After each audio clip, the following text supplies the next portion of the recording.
gente conversou lá na aula de sistema nervoso, o controle da respiração acontece através do bulbo raquidiano, aquela região lá do sistema nervoso central que vai regular as atividades vitais.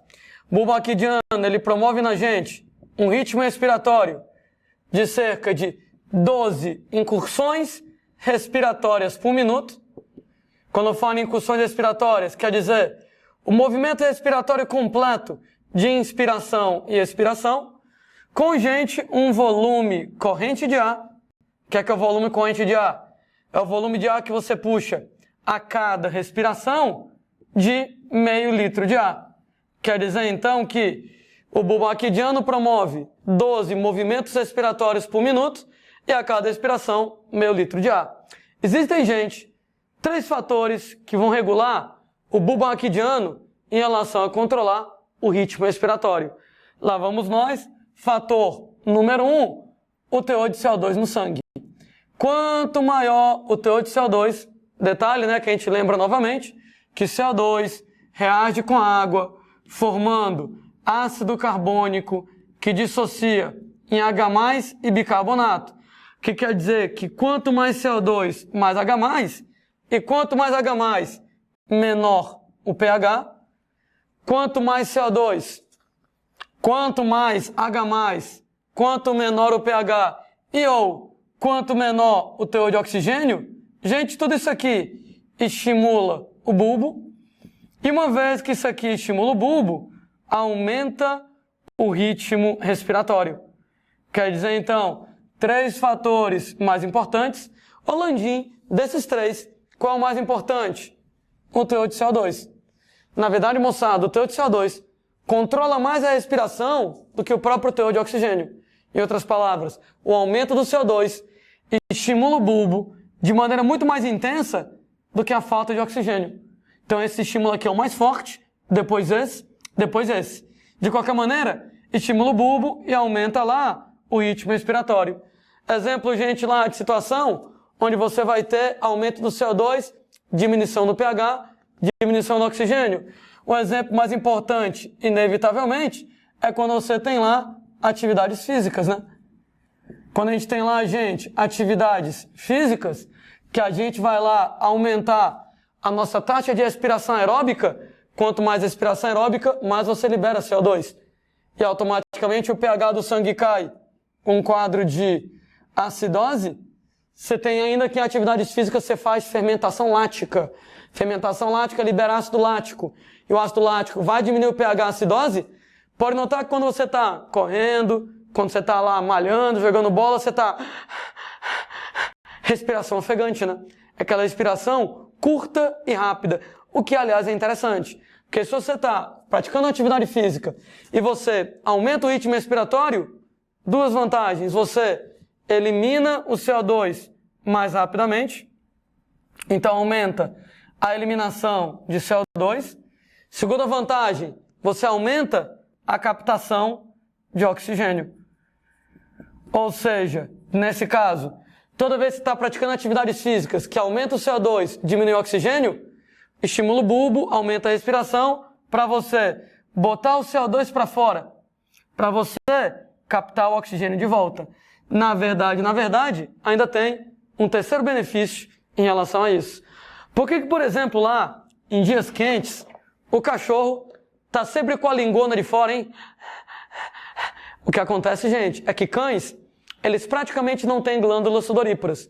O cachorro, basicamente, só tem glândula sudorípara no focinho e na almofada das patas. Como ele tem pouquíssimas glândulas sudoríparas, qual é o truque, moçada, do cachorro para poder eliminar calor? Respirar mais rápido. Nesse caso, gente, quando você acelera o ritmo respiratório, quando você aumenta o ritmo respiratório, aumenta a eliminação de vapor de água dos pulmões. E, gente, quando você elimina vapor de água a partir dos pulmões, automaticamente você elimina calor.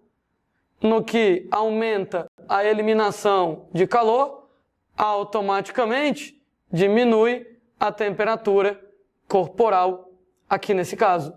Isso quer dizer que quando você está praticando uma atividade física, correndo, malhando, jogando bola, seu corpo esquenta. Um dos objetivos de aumentar o ritmo respiratório, nesse caso, aumentar a eliminação de vapor de água dos pulmões para poder botar calor para fora e, com isso, regular a temperatura corporal, diminuir a temperatura do corpo. Nos cães, isso é particularmente interessante, porque, como eu estava comentando, cães somente apresentam glândulas sudoríparas em focinho, no nariz lá do cachorro, e na almofada das patas. Então eles têm pouquíssimas glândulas sudoríparas. O que quer dizer que, como o cachorro tem pouquíssimas glândulas sudoríparas, automaticamente eles vão eliminar calor, principalmente não é pelo suor. Então eles eliminam calor, principalmente, aumentando o ritmo respiratório. Aumentar o ritmo respiratório, uma respiração ofegante. Então a cara de cachorro em dia quente, linguando de fora, exatamente para poder botar calor para fora. Então, essa respiração ofegante, essa respiração curta e rápida que acontece no cachorro em dias quentes, que acontece quando você pratica atividades físicas, exatamente dentre outros objetivos tem botar mais água para fora a partir do pulmão, né? Quando você vai lá e respira, tem vapor de água, gente, lá no ar que você respira, aumenta a eliminação de calor, diminui a temperatura corporal, né? Inclusive, a superfície do pulmão é muito maior que a superfície da pele, né? Você pega, por exemplo, lá a pele do indivíduo, tem algo em torno de 1,6 metros quadrados, mais ou menos. Enquanto que, por exemplo, se você soma a superfície dos dois pulmões, você tem 70 metros quadrados de pulmão. Darelaninha, como é que cabe 70 metros quadrados dentro do meu corpo? É porque o pulmão é todo dobrado, né? Lembra que você tem lá os alvéolos pulmonares todos dobrados. Isso faz com que o pulmão tenha uma superfície enorme. O que quer dizer que com uma superfície tão grande que o pulmão tem, quando a água do pulmão evapora, lembre que a água tem um alto calor de vaporização, o resultado é que isso rouba calor do corpo, no que rouba calor do corpo, vai lá, diminui a temperatura corporal, né? Isso aqui é um fator importantíssimo para regulação de temperatura, para regulação térmica, para regulação da temperatura corporal. Então eu estava comentando, né, que atividades físicas são danadas para aumentar o ritmo respiratório. Você aumenta o CO2, diminui o pH, diminui o oxigênio, estimula o bulbo, aumenta o ritmo respiratório, bota o CO2 para fora, capta mais oxigênio e ajuda a eliminar calor. Então ajuda a você esfriar o seu corpo, porque os músculos estão produzindo muito calor nesse caso. Tem outra situação, gente, relacionada com isso aqui. Diz respeito a você prender a respiração. Ora, todo mundo aqui sabe que é impossível alguém se suicidar prendendo a respiração até morrer. Por que é impossível você prender a respiração até morrer? Porque toda vez que você prende a respiração, a gente vai ter que aumentar o CO2, diminuir o pH, diminuir o oxigênio, isso estimula o bulbo, e você respira nem que você não queira. Eu lembro, né, gente, que os músculos respiratórios, eles são músculos esqueléticos, né? Quem são os principais músculos respiratórios? O diafragma e os músculos intercostais. Isso quer dizer que diafragma e músculos intercostais, como eles são músculos estriados esqueléticos, eles são voluntários. Eu controlo minha respiração voluntariamente. Se eu quiser respirar mais rápido, eu respiro. Se eu quiser prender a respiração, eu prendo. Então, diafragma, músculos intercostais, são músculos estriados esqueléticos de controle voluntário. É voluntário? É, mas é inconsciente. O bulbo raquidiano automatiza isso, para você não ter que ficar o tempo inteiro pensando em inspirar e expirar, inspirar e expirar. Se você esquecesse, você ia morrer asfixiado. O bulbo automatiza isso para você. Então, no automático, 12 respirações por minuto, meio litro de ar a cada respiração e pronto. Mas volto a dizer, você pode mexer nisso. Se você quiser puxar mais ar, você puxa mais ar. Se você quiser botar para fora, você bota para fora. Entretanto, apesar do diafragma, dos músculos intercostais serem músculos estriados esqueléticos de controle voluntário, tem um limite para o voluntário. Você não pode prender a respiração até morrer. O bulbo não deixa. Toda vez que você prende a respiração, que o teor de CO2 está muito alto, o pH está muito baixo, o oxigênio está muito baixo, você respira, nem que você não queira. O contrário também é verdadeiro. Toda vez que eu tenho pouco CO2, toda vez que você tem pouco CO2, aumenta o pH do sangue. Você vai ter um quadro de alcalose, né? O sangue fica básico, ele fica alcalino, mais do que o normal, alcalose.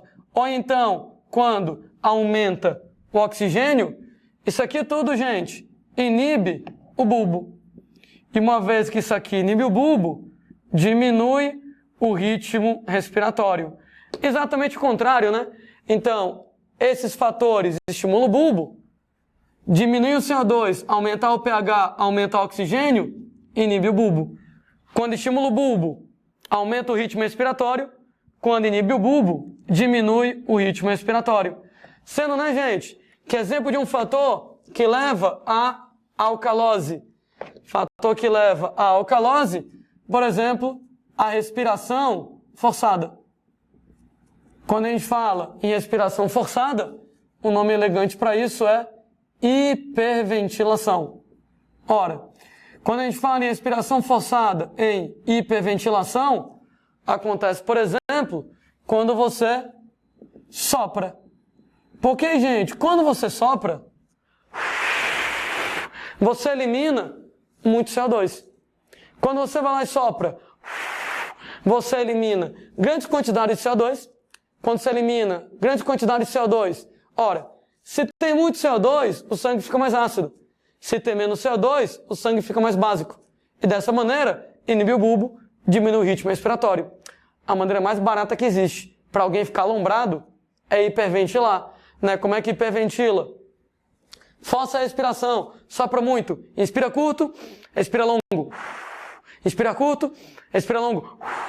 Quando você fizer isso, você vai começar a ficar meio tontinho, luzezinhas piscando. Agora por quê? Porque quando você faz isso várias vezes, você vai acabar eliminando o CO2 pra caramba, deixando o sangue mais alcalino, e com isso, você vai acabar afetando o sistema nervoso, inclusive diminuindo o ritmo respiratório.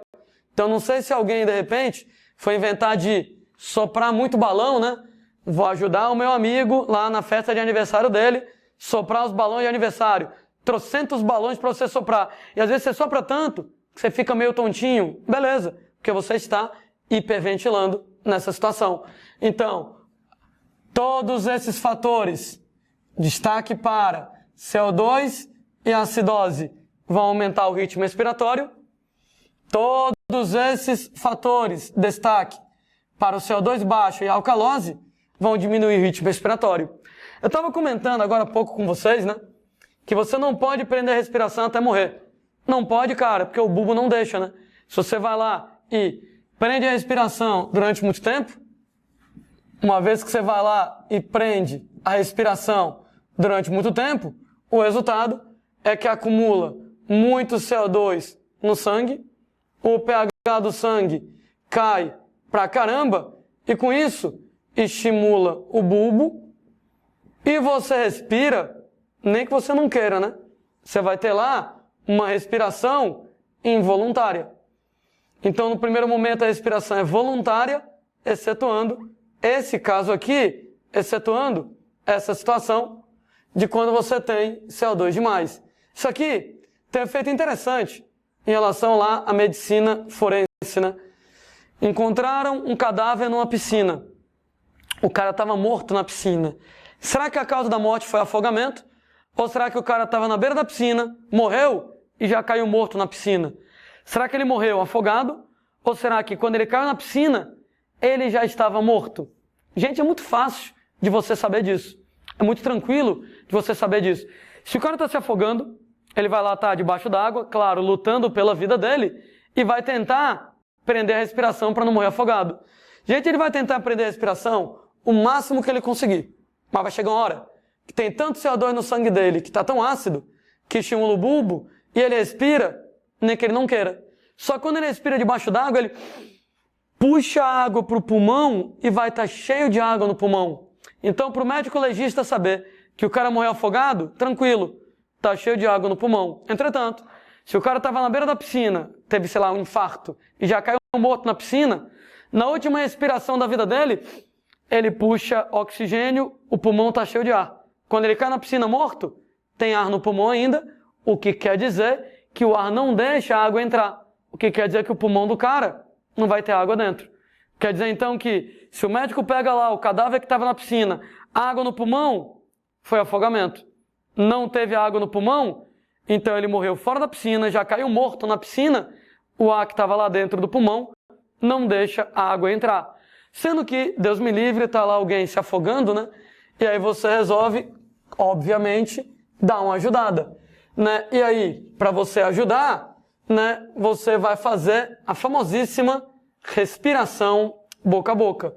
Qual é o sentido, moçada? Qual é o princípio de você fazer respiração boca a boca para poder reverter o quadro de uma pessoa que estava se afogando? Ora, basicamente o que você vai fazer é soprar ar lá diretamente na pessoa. Então você vai pegar lá a boca da pessoa e vai soprar lá dentro. É bom lembrar para fechar o nariz quando você soprar o ar, né? Porque se você deixar o nariz aberto, quando você soprar o ar pela boca da pessoa, o ar sai pelo nariz, então não adianta. Fecha o nariz da pessoa, sopra o ar lá dentro, sem língua, viu, gente? Soprar ar sem língua, olha o assédio. Então você vai lá soprar ar nesse caso, e nessa brincadeira, o ar que você expira vai estar entrando no pulmão do amiguinho. Sendo que, qual a diferença do ar que a pessoa normalmente inspira para o ar que você está jogando lá na expiração boca a boca? O ar inspirado é o ar atmosférico. Lembra da composição do ar atmosférico? 78 de nitrogênio, 21 de oxigênio e 0,04 de CO2. Isso aqui é o ar que você respira normalmente. Só que no caso de você fazer uma respiração boca a boca, você está, gente, fornecendo ar que você expira. Qual é a composição do ar expirado? Todo o nitrogênio que entra, sai. Então, 78 de nitrogênio. O oxigênio, que era 21, quando você inspira, você consome uma parte, e quando você expira, ele caiu para 16. E o CO2, que no ar que você inspira é bem pouquinho, 0,04, quando você expira, tu vai pegar o CO2 do sangue e jogar fora, né? Então, o ar expirado, ele tem algo em torno de 4,5% de CO2 aqui nesse caso. O que me leva a uma observação hiper importante e estranha. No ar que você expira, tem mais O2 ou mais CO2? Todo mundo acha que tem mais CO2. Todo mundo acha que quando você sopra, tem mais CO2. E não tem. Tem mais O2. Pode notar que você tem 16 de O2 e 4,5 de CO2. 16 é maior do que 4,5. Olha que o O2, ele caiu pra caramba, né? O O2 caiu de 21 para 16. Entre o ar que você inspira normalmente e o ar que você expira, o O2 caiu de 21 para 16. E o CO2 aumentou pra caralho. Ele aumentou de 0,04 para 4,5. Um aumento de mais de 100 vezes. Apesar do CO2 ter aumentado de 0,04 para 4,5 mais de 100 vezes, ainda é menos do que o oxigênio. Então, cuidado, que isso é completamente contraintuitivo, isso é completamente contra o que você pensa normalmente, né? O ar que você expira não tem mais CO2, ele tem mais oxigênio. O ar que você expira, ele tem mais oxigênio do que ele tem CO2. Isso ajuda a gente a entender direitinho qual é o sentido da expiração boca a boca. Quando você faz a expiração boca a boca em alguém, você está fornecendo oxigênio para ele, claro, menos do que o normal, né? Porque no ar que você inspiraria normalmente, tem 25% de oxigênio, e agora é só 16%. Mas ainda é um teor razoável de oxigênio. Então você fornece oxigênio exatamente para oxigenar os tecidos do amiguinho. Então se o cara estava se afogando, ele estava sem respirar, então ele está precisando desse oxigênio, você está ajudando ele fornecendo esse oxigênio, e está fornecendo CO2, sendo que o CO2 é legal para fazer você estimular o bulbo, para fazer o cara respirar de novo, nem que ele não queira.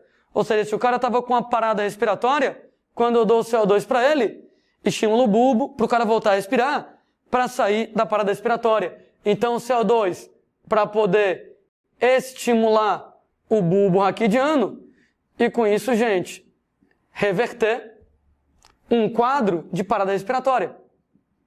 Pegar o carinha lá que estava sem respirar e fazer ele voltar a respirar. Daí a respiração boca a boca, o funcionamento da respiração boca a boca, super importante pra gente.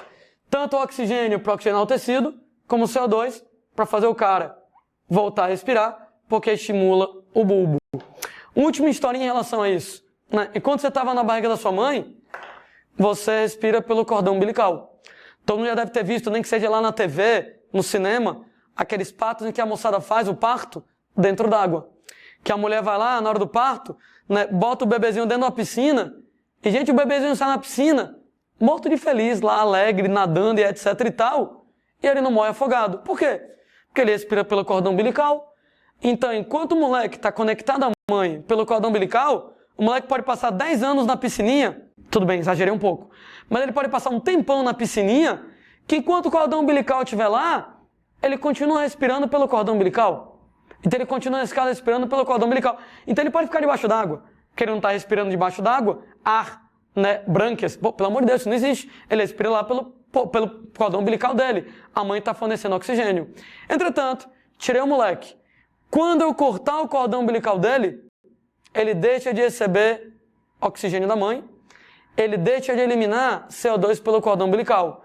No que ele deixa de receber oxigênio da mãe, no que ele deixa de eliminar o CO2 pelo cordão umbilical, isso estimula o bulbo e você tem a primeira respiração da sua vida. Então, nesse caso, o que faz você respirar a primeira vez na sua vida é o corte do cordão umbilical. Enquanto você está ligado à sua mãe pelo cordão umbilical, você respira pelo cordão umbilical, troca as gasosas pelo cordão umbilical e teu pulmão não funciona. Não tem inspiração, expiração. Entretanto, uma vez que você vai lá e corta o cordão umbilical do moleque, ora, cortou o cordão umbilical do terroristazinho lá que está nascendo, nessa brincadeira, gente, você não tem como o moleque eliminar o CO2 acumula no sangue do moleque, estimula o bulbo para ele respirar. E eis aí, a primeira respiração da vida, estimulada pelo CO2, somente depois do corte do cordão umbilical.